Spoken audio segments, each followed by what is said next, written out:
भगवान शिव देवी पार्वती से बताते हैं कि मासिक धर्म में स्त्री को छूने से क्या होता है। एक समय की बात है, भगवान शिव और माता पार्वती कैलाश पर्वत पर बैठे थे। तभी माता पार्वती ने भगवान शिव से कहा, स्वामी, मेरे मन में 2 प्रश्न उठ रहे हैं जिनके उत्तर मैं आपसे जानना चाहती हूँ। तब भगवान शिव ने कहा, पूछो देवी, आपके मन में क्या प्रश्न उठ रहे हैं। तब माता पार्वती कहती हैं, स्वामी, किस श्राप के कारण स्त्रियों को मासिक धर्म की पीड़ा सहन करनी पड़ती है। और मेरा दूसरा प्रश्न ये है, प्रभु, एक रजस्वला स्त्री को कौन से कार्य नहीं करने चाहिए जिससे उन्हें पाप लगता है। भगवान शिव कहते हैं, हे देवी, आज तुमने मानव जाति के कल्याण के लिए बहुत ही उत्तम प्रश्न किया है। तुम्हारे इन सभी प्रश्नों का उत्तर माधव ब्राह्मण की इस प्राचीन कथा से प्राप्त हो जाएंगे। इस महान कथा का श्रवण करने मात्र से ही समस्त पापों का नाश होता है। जो भी पति पत्नी इस कथा को ध्यान पूर्वक सुनते हैं, उन्हें सौभाग्य की प्राप्ति होती है। इसीलिए हे देवी, आप भी इस कथा को ध्यान पूर्वक सुनिए। माता पार्वती कहती हैं, हे प्रभु, ये माधव ब्राह्मण कौन थे, उनका आचार विचार कैसा था, मैं इस कथा को अवश्य सुनना चाहती हूँ। कृपया आप इस कथा को मुझसे कहिए, मैं इसे ध्यान पूर्वक पूरा अवश्य सुनूंगी। भगवान शिव कहते हैं, हे देवी, पूर्व काल की बात है। मध्य देश में एक अत्यंत सुंदर नगरी थी। उस नगरी में माधव नाम के ब्राह्मण रहा करते थे। माधव को समस्त शास्त्रों और वेदों का ज्ञान था। वे परम बुद्धिमान, गुणवान तथा धर्म कार्य में तत्पर रहता था। सभी वर्गों के लोग उन्हें बड़ा सम्मान देते थे। वह प्रतिदिन यज्ञ, दान, धर्म तथा संध्या उपासना किया करते थे। वे पशु, पुत्र, बंधु बांधव तथा धन संपत्ति से संपन्न थे। उसकी पत्नी का नाम सुजाता था। वह भी अत्यंत रूपवान, चरित्रवान, गुणवान तथा पतिव्रता स्त्री थी। फिर एक दिन उस पंडित ने अपने घर बहुत बड़े यज्ञ का अनुष्ठान करवाया और अनेक ऋषि मुनियों को स्वयं जाकर निमंत्रण दिया और उस नगरी में निवास करने वाले समस्त मनुष्यों और ब्राह्मणों को उसने यज्ञ तथा भोजन के लिए बुलाया। फिर उस दिन अनेक ऋषि मुनि और उस नगरी के समस्त ब्राह्मण उसके घर पर आए। उस पंडित ने सभी का आदर सत्कार किया।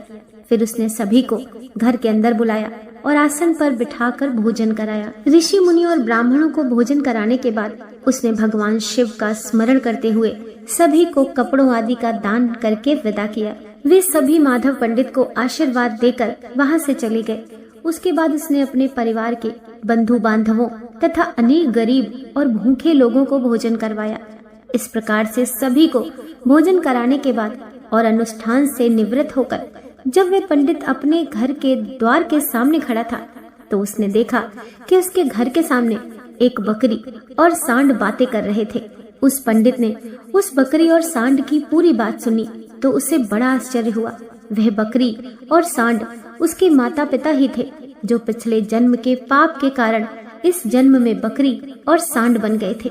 तब वह पंडित मन ही मन सोचने लगा, ये दोनों तो साक्षात मेरे माता पिता ही हैं, जो मेरे घर पर पशु बनकर आए हैं। किस कारण से इन दोनों को पशुओं का शरीर प्राप्त हुआ है? अब इनके उद्धार के लिए मैं क्या करूं? इस प्रकार मन में विचार करते हुए उस पंडित को रात भर नींद नहीं आई और वह रात भर भगवान शिव का स्मरण करते हुए सोच विचार करने लगा। उसने सोचा, मेरे माता पिता की मुक्ति का उपाय केवल ऋषि श्रृंगी ही बता सकते हैं। फिर सुबह होते ही माधव पंडित स्नान आदि कार्य से निवृत्त होकर ऋषि श्रृंगी के आश्रम पहुंच गया। आश्रम पर पहुंचते ही ऋषि श्रृंगी ने माधव पंडित का स्वागत किया और कहने लगे, हे पंडित जी, आज किस कारण से आपका हमारे आश्रम में आगमन हुआ है? आपके मुखमंडल पर ये कैसी उदासी छाई हुई है? बताओ, आपके दुख का क्या कारण है? फिर माधव पंडित कहता है, हे गुरुदेव, आपके श्री चरणों में सादर प्रणाम। आपके दर्शन से आज मेरा जन्म सफल हो गया है। हे गुरुदेव, आज मैं आपके पास एक जटिल प्रश्न लेकर आया हूँ। कृपया आप ही मुझे इस कष्ट से बाहर निकाल सकते हैं। मैं अत्यंत दुखी और दुर्बल हो गया हूँ। ऋषि श्रृंगी कहते हैं, पंडित जी, चिंता ना करो, तुम्हारा जो भी प्रश्न है निसंकोच होकर पूछो, मैं अवश्य तुम्हारी समस्या का समाधान करूंगा। फिर माधव पंडित कहता है, हे गुरुदेव, कल मैंने अपने घर पर शिव चर्चा रखी तथा अनेक ब्राह्मण को और भूखे लोगों को भोजन कराया। विधि पूर्वक भगवान शिव का पूजन किया। फिर मेरे द्वार के ठीक सामने एक बकरी और सांड आया। फिर दोनों मेरे घर के सामने खड़े होकर बातें कर रहे थे। सबसे पहले बकरी उस सांड से इस प्रकार से कहने लगी, हे स्वामी, आज जो घटना घटी उसे ध्यान से सुनिए। हमारे पुत्र के घर में ब्राह्मणों के भोजन के लिए जो दूध रखा हुआ था, उस दूध में एक सांप ने अपना जहर उगल दिया था, जिसे देखकर मुझे बड़ी चिंता होने लगी। इस दूध से भोजन बनने वाला था। अगर सभी लोग उस दूध को खा लेते तो उनकी मृत्यु हो जाती। इसलिए मैंने उस बर्तन से सारा दूध पी लिया, और जब बहू की दृष्टि मुझ पर पड़ी तो उसने मुझे खूब पीटा, जिससे मेरा अंग भंग हो गया। मुझे बहुत पीड़ा हो रही है। इसी कारण से मैं लड़खड़ाते हुए चल रही हूँ और मुझसे ये पीड़ा सहन नहीं हो रही है। बकरी की बात सुनकर वह सांड बहुत दुखी हुआ और वह खुद का वृतांत सुनाने लगा। हे प्रिय, अब मैं तुम्हें अपने दुख का कारण सुनाता हूँ। मैं पूर्व जन्म में इस माधव पंडित का पिता था। आज उसने सभी ऋषि मुनियों और ब्राह्मणों को भोजन कराया, किंतु इसने मेरे सामने थोड़ी सी भी घास नहीं डाली और न मुझे जल पिलाया। इसी कारण से मैं बहुत दुखी हो गया हूँ। फिर माधव पंडित कहता है, इस प्रकार से अपने माता पिता को बकरी और सांड के रूप में ऐसी बातें करते हुए देखकर मुझे बड़ा दुख हुआ और मुझे रात भर नींद नहीं आई। हर क्षण मुझे चिंता सता रही है। मैंने कभी कोई पाप नहीं किया है, हमेशा ही मैंने धर्म के कार्य किए हैं। फिर भी मेरे माता पिता को ऐसे कष्ट झेलने पड़ रहे हैं। इसी कारण से आज मैं आपके पास आया हूँ। कृपया आप अपनी योग शक्ति से पता करके मुझे बताइए, किस कारण से मेरे माता पिता की ऐसी दुर्दशा हुई है और उनकी मुक्ति के लिए मुझे कौन सा कर्म करना चाहिए। फिर ऋषि श्रृंगी ध्यान लगाकर उस पंडित के माता पिता के पूर्व जन्म के कर्मों को देखते हैं और पंडित से कहने लगते हैं, हे पंडित, तुम्हारे माता पिता ने पिछले जन्म में घोर पाप किया है। इस पाप के कारण आज उनकी ऐसी दुर्दशा हुई है। फिर पंडित कहता है, हे गुरुदेव, किस पाप के कारण मेरे माता पिता की ऐसी दुर्दशा हुई है? कृपया विस्तार से बताइए, मैं जानना चाहता हूँ। फिर ऋषि श्रृंगी कहते हैं, हे पंडित, तुम ध्यान से सुनो। ये सांड जो तुम्हारे पिता हैं, ये पिछले जन्म में रामनगर के श्रेष्ठ पंडित रहे हैं। इन्होंने एक दिन पूर्णिमा का व्रत करके भोजन किया था। पूर्णिमा के व्रत के दिन इसने दान धर्म भी नहीं किया। इसने अपने द्वार पर आए हुए भूखों को कभी भोजन नहीं खिलाया। उसने अपने पितरों का श्राद्ध तर्पण भी विधि पूर्वक नहीं किया। तुम्हारे पिता ने पिछले जन्म में मासिक धर्म के दौरान ही तुम्हारी माता के साथ संबंध बनाया था और इसी पाप के कारण इस जन्म में सांड का रूप प्राप्त हुआ है। अब तुम्हारी माता के बारे में सुनो। तुम्हारी माता ने रजस्वला होते हुए भी भोजन बनाया। मासिक धर्म के दौरान ही इसने भगवान की पूजा की, तुलसी को जल चढ़ाया। रजस्वला होते हुए भी उसने भगवान को भोग लगाया। इसी कारण से इसे महापाप लगा है। मासिक धर्म के दौरान स्त्री 3 दिन के लिए अपवित्र हो जाती है। मासिक धर्म के दौरान स्त्री को पूजा पाठ नहीं करना चाहिए। स्त्री को इन 3 दिनों में अपने बाल भी नहीं धोने चाहिए, इससे पति की आयु कम होती है। मासिक धर्म के दौरान पेड़ पौधों को भी स्पर्श नहीं करना चाहिए। रजस्वला स्त्री के साथ संबंध भी नहीं बनाना चाहिए। जो पुरुष रजस्वला के साथ संबंध बनाता है उसे ब्रह्म हत्या का पाप लगता है। जो पुरुष रजस्वला के वस्त्रों को स्पर्श करता है उसे भी घोर पाप लगता है। रजस्वला स्त्री के शरीर में 3 दिनों तक ब्रह्म हत्या का पाप निवास करता है और चौथे दिन ही वह स्नान करके पवित्र हो जाती है। चौथे दिन स्नान करने के पश्चात रजस्वला स्त्री को अपने पति का मुख देखना चाहिए, अन्य किसी पुरुष का मुख नहीं देखना चाहिए। यदि पति समीप ना हो तो सूर्य देव के दर्शन करने चाहिए। ऋषि श्रृंगी कहते हैं, हे पंडित, इसी पाप के कारण तुम्हारे पिता को सांड और तुम्हारी माता को बकरी का जन्म प्राप्त हुआ है। माधव पंडित कहता है, हे गुरुदेव, अब आप मुझे अपने माता पिता की मुक्ति के लिए उपाय बताइए। ऋषि श्रृंगी कहते हैं, हे पंडित, तुम किसी भी अमावस्या के दिन अपने माता पिता की मुक्ति के लिए श्राद्ध तथा तर्पण करो और दान धर्म करो, गायों की सेवा करो और अपने माता पिता की मुक्ति के लिए भगवान से प्रार्थना करो। फिर वह पंडित वही करता है। फिर उसके माता पिता को समस्त पापों से मुक्ति मिलती है। फिर भगवान शिव माता पार्वती से कहते हैं, हे देवी, मैंने तुम्हें रजस्वला स्त्री को कौन से कार्य नहीं करने चाहिए इस विषय में बता दिया। अब मैं तुम्हें बताता हूँ किस कारण से स्त्री को मासिक धर्म से गुजरना पड़ता है। सतयुग में कालकूट नाम के प्रसिद्ध असुर हुआ करते थे। दानव होने के कारण उनका स्वभाव उग्र था और वे हमेशा ही युद्ध करने के लिए तत्पर रहते थे। फिर एक दिन सभी दानव वृत्तासुर के साथ मिलकर स्वर्ग लोक पर चढ़ाई करने लगे। उन असुरों के पास भयंकर शक्तिशाली अस्त्र शस्त्र थे जिनका देवता सामना न कर सके और भागकर ब्रह्मा जी के पास चले गए।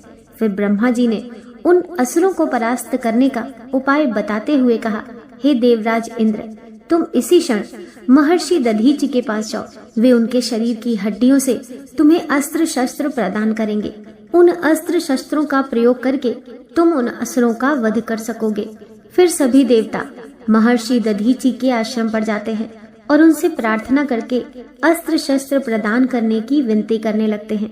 फिर संसार के कल्याण के लिए महर्षि दधीचि अपने शरीर की हड्डियों से अस्त्र शस्त्रों का निर्माण करते हैं और उन्हीं अस्त्रों में से एक वज्र नाम का अस्त्र होता है जिन्हें देवराज इंद्र धारण कर लेते हैं। फिर सभी देवता उन असुरों से युद्ध करने के लिए निकल जाते हैं। देवता और असुरों के बीच भीषण युद्ध होता है। सभी देवता आकाश में असुरों से युद्ध के लिए इकट्ठे हो जाते हैं और प्रहार करने लगते हैं। अग्निदेव अग्नि के प्रहार से दैत्यों को जलाने लगते हैं। फिर अग्नि के प्रभाव से असुरों के शरीर जलने लगते हैं। फिर वरुण देव जल की वर्षा से असुरों को डुबो देते हैं, जिससे असुर त्राही त्राही करने लगते हैं। अनेक दिनों तक इस प्रकार से देवताओं और असुरों में भीषण युद्ध चलने लगता है। फिर देवराजेंद्र और वृत्तासुर आमने सामने आ जाते हैं। इन दोनों के बीच भीषण युद्ध होने लगता है और फिर देवराजेंद्र अपने वज्र का प्रहार करके वृत्तासुर को मार डालते हैं। वृत्तासुर की मृत्यु होते ही उसके शरीर से ब्रह्म हत्या बाहर निकलती है और देवराजेंद्र का पीछा करने लगती है। फिर वह ब्रह्म हत्या इंद्र के शरीर में प्रवेश कर जाती है, जिससे इंद्र को ब्रह्म हत्या का पाप लगता है। फिर देवराजेंद्र ब्रह्मा जी के पास जाते हैं और उनसे ब्रह्म हत्या से छुटकारा पाने के लिए कहते हैं। फिर ब्रह्मा जी उस ब्रह्म हत्या को देवराजेंद्र के शरीर से बाहर निकालने की आज्ञा देते हैं और वह ब्रह्म हत्या इंद्र के शरीर से बाहर निकलकर ब्रह्मा जी से कहने लगती है, हे परम पिता, अभी तक मैं वृत्तासुर के शरीर में निवास कर रही थी क्योंकि उसने अनेक ब्रह्म हत्याएं की थी। जब इंद्र ने उसकी हत्या कर दी तो मैं इंद्र के शरीर में निवास करने लगी। अब आप ही मुझे उचित स्थान दीजिए जहाँ पर मैं रह सकूं। फिर ब्रह्मा जी कहने लगे, ब्रह्म हत्या, मैं तुम्हें उचित स्थान देता हूँ।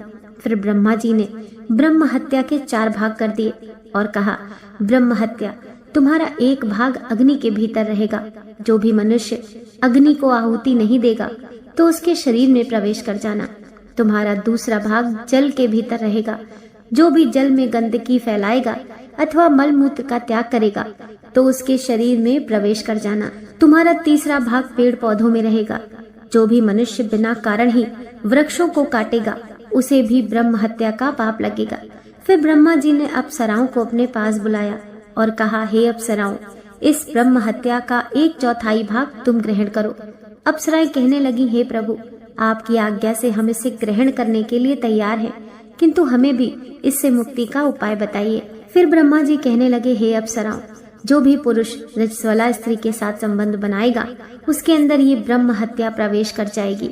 इस प्रकार से ब्रह्म हत्या के 4 भाग हो गए, एक अग्नि में, दूसरा जल में, तीसरा पेड़ पौधों में और चौथा स्त्रियों के अंदर प्रवेश कर गया। इस ब्रह्म हत्या के पाप के कारण स्त्रियों को मासिक धर्म होता है। जो भी पुरुष मासिक धर्म के दौरान स्त्रियों को स्पर्श करता है अथवा उनके साथ संबंध बनाता है उसे ब्रह्म हत्या का पाप लगता है।